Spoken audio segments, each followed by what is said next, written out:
Mesdames, Messieurs, bonsoir. Merci de nous rejoindre et bienvenue dans votre journal à la une de ce 19h.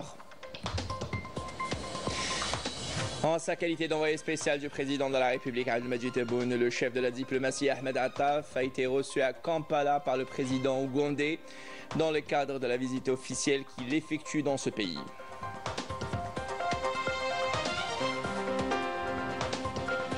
Et toujours dans l'activité diplomatique, la secrétaire d'État auprès du ministre des Affaires étrangères chargée des Affaires africaines, Selma Barta Mansouri, a été reçue par le président du Burkina Faso, Ibrahim Traoré, auquel elle a transmis un message du président de la République, Abdelmadjid Tebboune.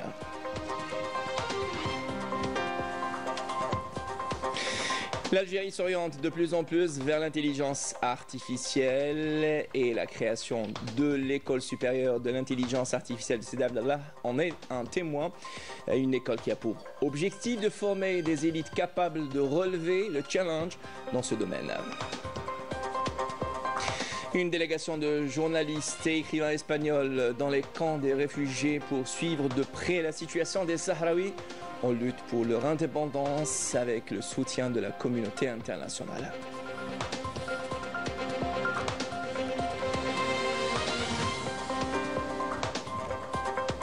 Et toujours dans l'actualité internationale, le régime du Marzane poursuit sa politique de répression féroce à l'encontre des citoyens.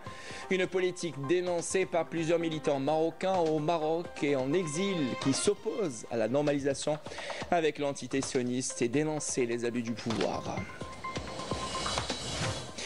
Voilà pour l'essentiel de l'actualité en titre. Merci pour votre attention. Tout d'abord, en sa qualité d'envoyé spécial du président de la République, Abdelmadjid Tebboune, le ministre d'État, ministre des Affaires étrangères, de la communauté nationale à l'étranger et des Affaires africaines, Ahmed Attaf, a été reçu à Kampala par le président de la République d'Ouganda, Yoweri Museveni.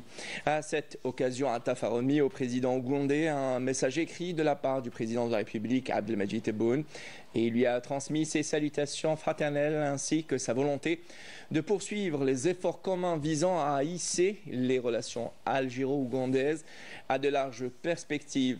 La rencontre a été l'occasion de passer en revue les résultats positifs obtenus dans le cadre de la mise en œuvre des décisions prises par les deux dirigeants lors de la visite d'État effectuée par le président d'Ouganda, Yoweri Museveni, en Algérie en mars 2023. Les principales questions inscrites à l'agenda de l'Union africaine ont été abordées, ainsi que les questions d'actualité continentale et internationale notamment, les développements de la situation dans les territoires palestiniens occupés et la région du Proche-Orient en général, outre le processus de décolonisation du Sahara occidentale. Et toujours à Kampala, Ahmed Attaf, ministre d'État, ministre des Affaires étrangères, de la communauté nationale à l'étranger et des Affaires africaines, a tenu aujourd'hui une séance de travail avec le ministre des Affaires étrangères de la République d'Ouganda, pays frère, Haji Aboubakar Gégé Odongo. Les entretiens ont porté essentiellement sur la préparation de la deuxième session de la Grande Commission mixte et les moyens de profiter de manière optimale de cette échéance bilatérale pour obtenir davantage de résultats positifs sur la voie de la consolidation des relations algéro-ougandaises, notamment dans les domaines de la défense, de l'économie, de l'énergie, du commerce et de l'enseignement supérieur. Et en sa qualité d'envoyé spécial du président de la République, Abdelmadjid Tebboune, le ministre d'État, ministre des Affaires étrangères, de la communauté nationale à l'étranger, des Affaires africaines, Ahmed Attaf, est arrivé à Luanda, capitale de l'Angola, en visite officielle, une visite qui vise à développer les relations bilatérales entre les deux pays. Attaf sera reçu également par le président angolais João Manuel Gonçalves Lourenço et lui remettra une lettre de son frère, le président de la République Abdelmadjid Tebboune, et tiendra une réunion de travail avec son homologue angolais Titi Antonio. Et toujours dans l'activité diplomatique, la secrétaire d'État auprès du ministre des Affaires étrangères chargée des Affaires africaines, Selma Barta Mansouri, a été reçue par le président du Burkina Faso, Ibrahim Traoré, auquel elle a transmis un message du président de la République, Abdelmadjid Tebboune. Mansouri a fait le point au cours de cette audience de la coopération entre l'Algérie et le Burkina Faso de pays frères qui partagent une histoire commune et un avenir commun. Il a été également question de trouver les voies et moyens pour dynamiser la coopération dans divers secteurs comme la coopération académique, le développement des secteurs socio-économiques et les questions humanitaires. On l'écoute à présent. Nous sommes conscients de la difficulté de la situation globale, non seulement au Burkina Faso, mais aussi au Sahel.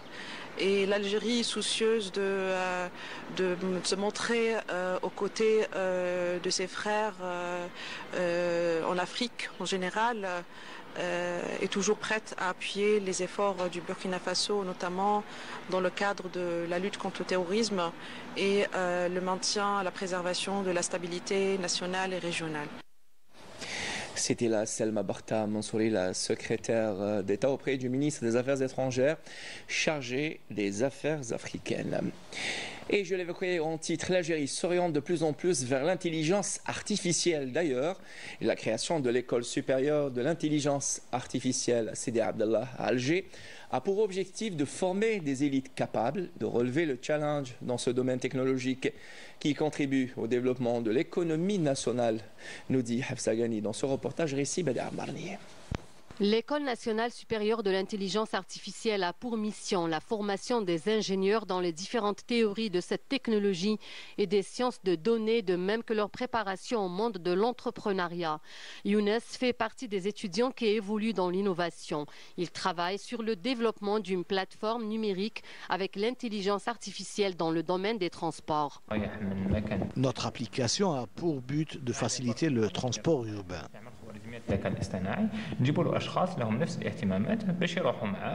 Une fois admis dans cet établissement de formation des futures élites, l'étudiant suit une formation théorique et pratique dans tous les domaines d'intervention de l'intelligence artificielle. Le monde entier s'oriente vers l'intelligence artificielle. Je me suis dit, pourquoi pas m'inscrire dans cette spécialité? Notre formation nous permettra d'apprendre et de développer ces technologies dans notre pays et pourquoi pas à l'international. Les données sont la base de l'intelligence artificielle.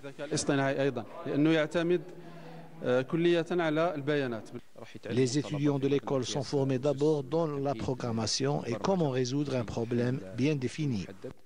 Les étudiants sont appelés à développer et à déployer des solutions pratiques et innovantes aux problèmes des différents secteurs socio-économiques, transport, santé, agriculture et énergie, entre autres, qui contribueront au développement scientifique et économique du pays.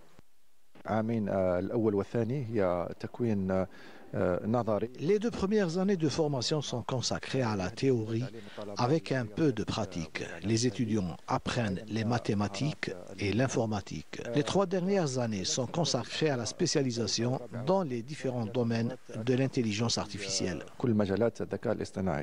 La création d'une école supérieure dédiée à l'intelligence artificielle se veut une concrétisation de la vision de l'État qui a pour objectif de développer ces technologies et par là même de développer l'économie nationale.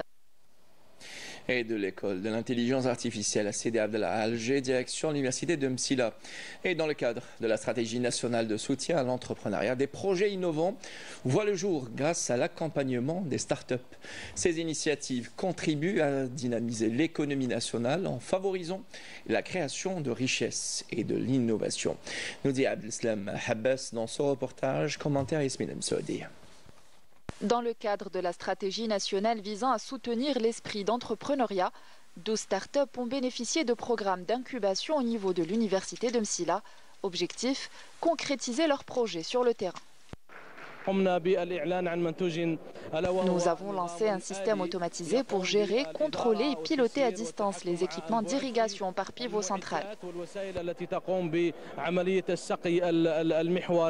Avec ce type d'initiative, nous souhaitons créer de l'emploi en permettant aux jeunes diplômés de devenir des créateurs de richesses plutôt que de chercher du travail. L'accompagnement des étudiants dans le développement de projets innovants via les incubateurs d'entreprises est un levier essentiel pour la création de richesses. Nous avons élaboré un modèle visant à établir un diagnostic collaboratif entre les biologistes et les professionnels de la santé. Cet accompagnement permettra à ces étudiants de contribuer à la mise en œuvre du plan quinquennal 2024-2029 du secteur de l'enseignement supérieur et de la recherche scientifique, tel que défini dans le programme du président de la République, qui vise à faire de l'université un moteur de l'économie innovante et de la création de richesses.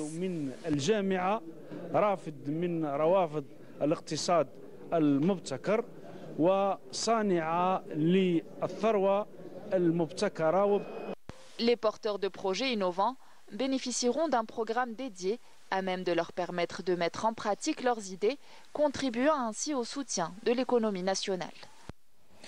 Et dans le dossier sahraoui, le peuple sahraoui poursuit sa lutte pour son indépendance avec le soutien de la communauté internationale et aussi des médias.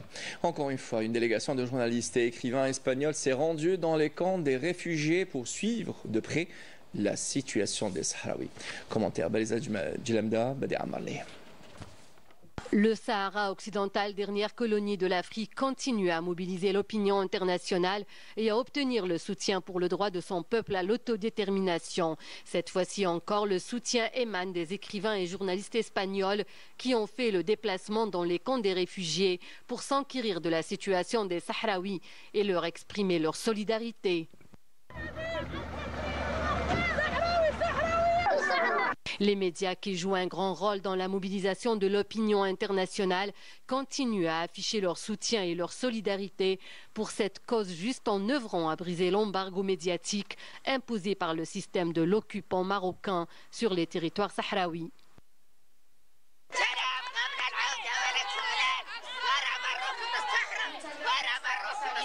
Les plaidoiries des médias de par le monde sont devenues plus que nécessaires pour casser l'embargo sur les territoires sahraouis devenus une prison à ciel ouvert, encerclés par des barrages de sécurité, dans une tentative de l'occupant marocain de fermer toutes les issues et d'étouffer les voix libres qui appellent à l'indépendance du peuple sahraoui.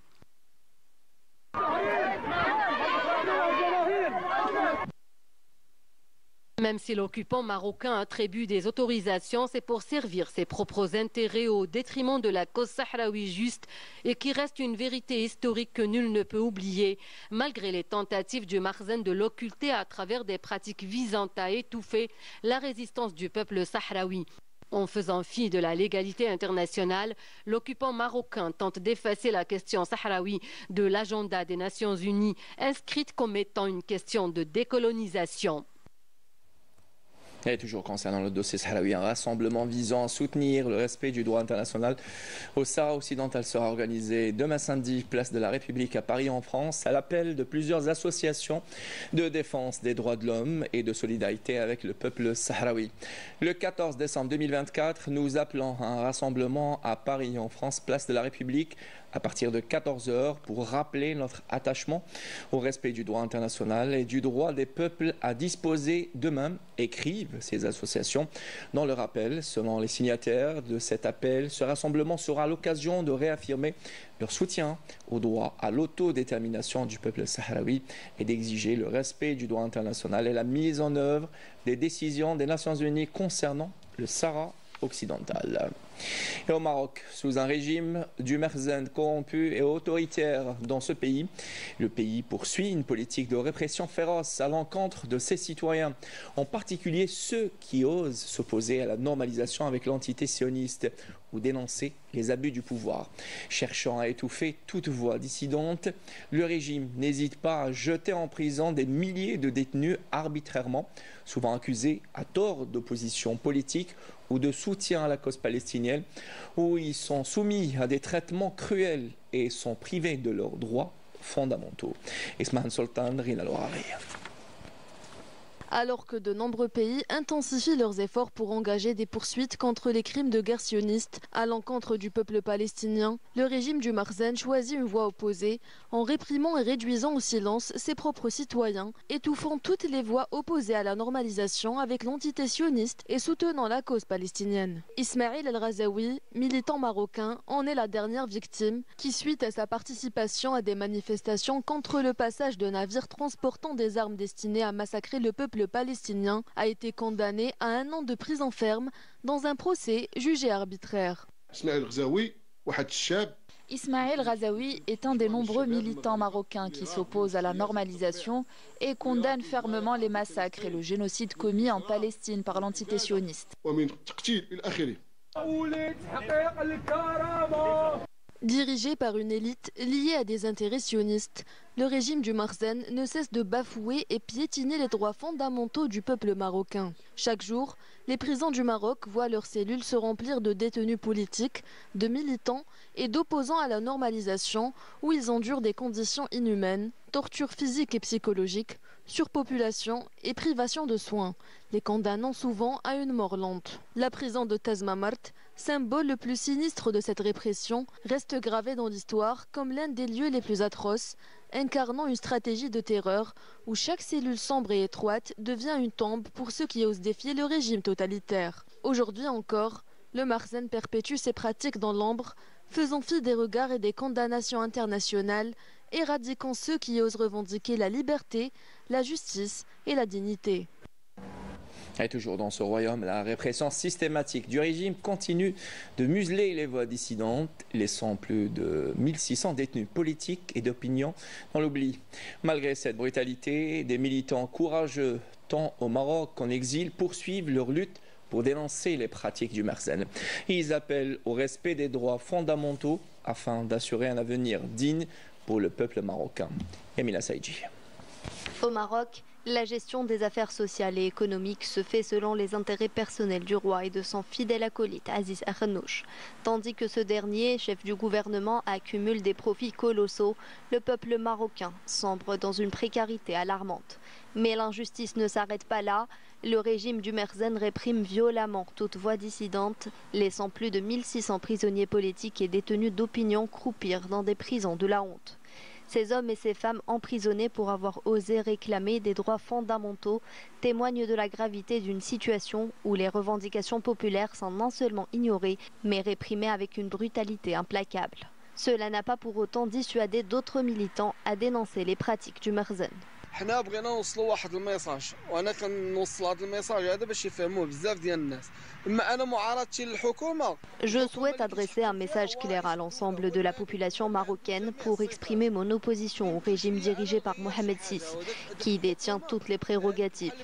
Je me sens impuissant face à un système où le gouvernement, représenté comme un choix démocratique du peuple, n'est en réalité qu'une façade destinée à servir et protéger les intérêts du monarque. Ce simulacre de démocratie cherche à le faire passer pour le héros aux yeux de l'opinion publique, alors qu'il est directement responsable de la situation difficile dans laquelle le peuple marocain se trouve aujourd'hui. Les dirigeants au pouvoir semblent vouloir se venger du peuple et le faire payer. Je suis malade, atteint de problèmes cardiaques et mon frère sous dialyse est également victime des conséquences d'un régime qui tente de nous réduire au silence et de nous priver de nos droits les plus fondamentaux. Ce gouvernement persiste dans ses pratiques répressives, déterminé à étouffer toute contestation et à prolonger une stratégie de domination injuste et oppressive. Mounir Abdellaoui fait partie des militants des droits humains au Maroc qui dénoncent la répression systématique du régime, soulignant la nécessité de mettre fin aux injustices subies par les détenus politiques et d'opinion et d'agir pour garantir le respect des droits fondamentaux. Des droits qu'il réclame haut et fort au Maroc et de l'exil, à l'image de Mohamed Kandil, un avocat qui a été forcé à l'exil par peur pour sa vie et celle de sa famille. Son seul tort est d'avoir appelé à respecter les droits humains au Maroc et assurer un avenir meilleur au peuple. La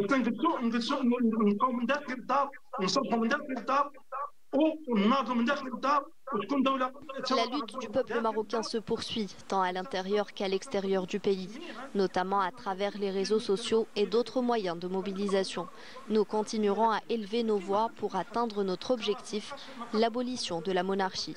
Depuis des générations, aucun monarque, qu'il s'agisse de l'actuel ou de ses prédécesseurs, n'a rien fait pour le Maroc, ni pour son peuple. Il est temps de mettre fin à ce système qui ne sert pas les intérêts des citoyens. Les militants, activistes et défenseurs des droits de l'homme doivent s'unir pour parvenir à cet objectif ultime. Instaurer un avenir où chaque Marocain pourra vivre une vie décente et digne, loin de la répression et des inégalités. Cette répression s'accompagne d'une pression sociale croissante, alimentée par la corruption et les intérêts personnels du roi et de son entourage. La situation est exacerbée par la trahison de la cause palestinienne, qui alimente une colère populaire, menaçant de se transformer en une révolte qui pourrait ébranler les fondations même du Merzen. Et retour chez nous, l'ancien entraîneur de plusieurs clubs algériens de football, Youssef Bouzidi, décédé hier à l'âge de 67 ans, a été inhumé aujourd'hui après la prière du vendredi au cimetière d'El Alia à Alger. Le défunt a été accompagné à sa dernière demeure par plusieurs sportifs, des présidents de clubs de football et des membres de sa famille, des proches ainsi que d'une foule nombreuse de citoyens. Les présents entre amis et confrères du défunt ont été unanimes à louer les qualités humaines et sportives du regretté, priant le Tout-Puissant de l'accueillir en son vaste paradis et d'accorder aux siens courage et réconfort. Inna lillahi wa inna ilayhi raji'un. Et un mot de sport pour le compte de la 13e journée du championnat national de Ligue 1. Le Mouloudia d'Al Bayed s'est imposé à domicile face au MC Oran par 1-0 et de son côté le 1C Magra et le Paradou Athletic Club ont fait match nul, 1 but partout, même score dans la rencontre qui a mis aux prises la JS Saoura à l'assaut Schlef. L'entente de Sétif et la JS Kabylie ont fait match nul, 2 buts partout. Et nos clubs engagés en compétition africaine seront en lice demain, samedi et dimanche pour le compte de la 3e journée de la phase de groupe D, la Ligue des champions et de la Coupe de la CAF. Plus de précisions avec Fatih Abada. La phase de poule des compétitions africaines arrive à sa 3e journée. En Champions League, le match qui devait opposer le Shabab Riyadi de Belouizdad au Ahli d'Égypte au Cairo Stadium, initialement prévu pour le 14 décembre, est décalé au 22 du mois en raison de la participation d'El Ahli au championnat du monde des clubs. L'autre représentant, le Mouloudia d'Alger, accueillera ce samedi au stade du 5 juillet le leader du groupe A, El Hilal d'Omdurman, une aubaine pour Patrice Baumel et ses poulains qui, en cas de victoire sur l'équipe soudanaise, prendront la première place du groupe et auront pris une sérieuse option pour la qualification en quart de finale. En Coupe de la CAF, le leader du championnat et de son groupe dans cette compétition, le CS Constantine, effectuera un périlleux déplacement dimanche en Angola pour rencontrer son dauphin, le Bravo Maki. En cas de bons résultats, les Constantinois franchiront un grand pas pour le passage en quart. De leur côté, les Ismistes, leaders aussi du groupe C au goal average, accueilleront au Temple du 5 juillet le second du groupe, l'ASEC Mimosa. Après le précieux match nul ramené du Sénégal, Nabil Maloul et sa troupe devront confirmer en battant les Ivoiriens et par là même se rapprocher un peu plus d'une qualification pour l'écart. C'est dire l'importance de cette journée pour nos représentants. Bon vent aux 3 clubs en attendant le match du CRB face au Grand Ahli. Avec cette information, nous arrivons à la fin de ce 19h réalisé par Mohamed Bouchen, Mehdi Akli et préparé par Nesseline Bensaïdi Adel Bouhames et Youssef Issaël. L'information revient à 23h et Laetitia Setraoui pour la rédaction anglophone. J'aurai le plaisir de vous retrouver pour les éditions de Midi 19h demain. À demain et bonne soirée sur Canal Algérie.